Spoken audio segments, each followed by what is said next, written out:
Sahabat ODB, pembacaan Alkitab hari ini terambil dari Kejadian pasal yang ketiga ayat yang pertama sampai dengan ayat yang ketujuh.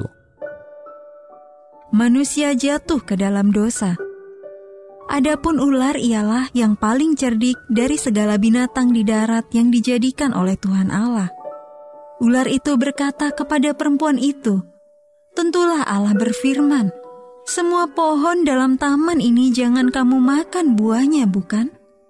Lalu sahut perempuan itu kepada ular itu, "Buah pohon-pohonan dalam taman ini boleh kami makan, tetapi tentang buah pohon yang ada di tengah-tengah taman, Allah berfirman, jangan kamu makan ataupun raba buah itu, nanti kamu mati." Tetapi ular itu berkata kepada perempuan itu, "Sekali-kali kamu tidak akan mati."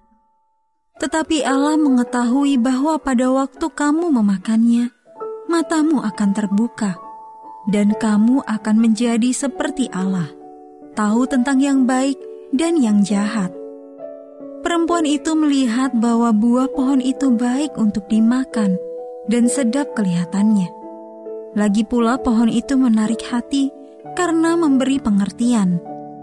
Lalu ia mengambil dari buahnya dan dimakannya, dan diberikannya juga kepada suaminya yang bersama-sama dengan dia, dan suaminya pun memakannya.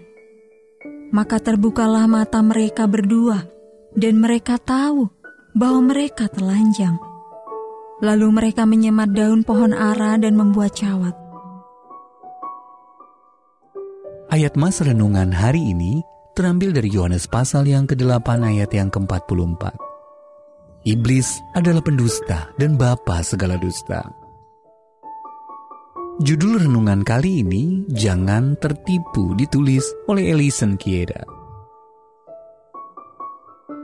Lanternfly berbintik adalah serangga cantik dengan bagian luar sayap berbintik-bintik dan bagian dalam berwarna merah terang yang bercahaya ketika terbang. Namun kecantikannya sedikit menipu.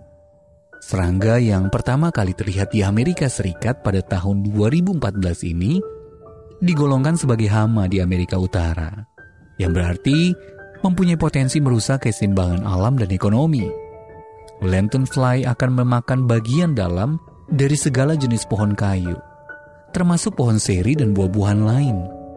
Setelah makan, Lanternfly meninggalkan cairan lengket yang kemudian ditumbuhi jamur sehingga pohon itu langsung mati atau tidak bisa berbuah lagi. Dalam kisah Adam dan Hawa, kita belajar tentang ancaman lain. Ular yang adalah iblis telah memperdaya mereka untuk memberontak kepada Allah dan membuat mereka memakan buah terlarang dalam keinginan untuk menjadi seperti Allah. Kejadian pasal yang ketiga yang pertama sampai dengan ayat yang ketujuh. Namun mengapa ular didengar? Apakah Hawa terpikat pada kata-katanya? Atau ada sesuatu yang menarik pada wujudnya? Alkitab mengisyaratkan bahwa iblis diciptakan maha indah. Kita bisa lihat di dalam Yehezkiel pasal yang ke-28 ayat yang ke-12. Namun iblis jatuh oleh godaan yang sama seperti yang dipakainya untuk memikat Hawa. Aku hendak menyamai yang maha tinggi. Yesaya pasal yang ke-14 ayat yang ke-14 dan Yehezkiel pasal yang ke-28 ayat yang ke-9. Kini iblis memakai sisa-sisa keindahan yang dimilikinya untuk menipu. Kejadian pasal yang ketiga ayat yang pertama, Yohanes pasal yang ke-8 ayat yang ke-44, 2 Korintus pasal yang ke-11 ayat yang ke-14. Yang berusaha agar manusia tidak bertumbuh atau menariknya jatuh ke dalam dosa seperti dirinya. Namun kita memiliki satu pribadi yang jauh lebih berkuasa di pihak kita. Kita dapat lari dan berlindung kepada Yesus Kristus, Juru Selamat kita yang terindah. Sahabat ODB, pernahkah Anda ditipu oleh perkataan yang memikat dari seseorang atau sekelompok orang? Apa yang dapat menolong Anda mengenali tipuan itu? Ya Allah, tolonglah aku agar dapat menimbang apa yang kulihat dan kudengar berdasarkan kebenaran kitab suci. Terima kasih oleh salib Kristus ada kemenangan atas kejahatan. Mari kita satukan hati kita berdoa. Bapa yang baik, pagi hari ini kami menaikkan pujian syukur.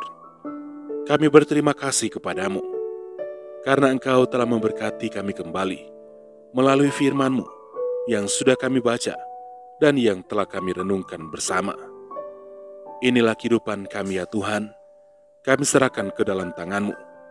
Engkau Tuhan kami yang baik, Engkau Tuhan kami yang setia, yang akan menyertai kami sampai selama-lamanya. Terima kasih Tuhan Yesus.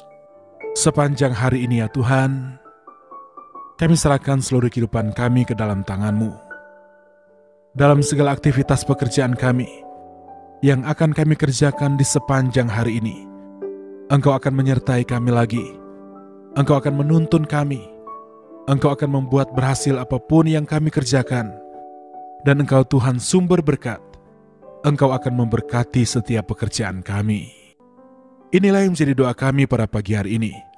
Engkau Tuhan yang selalu mendengar, dan Engkau pasti akan menjawab setiap permohonan doa kami yang sudah kami naikkan kepadamu. Di dalam nama Tuhan Yesus Kristus. Haleluya. Amin.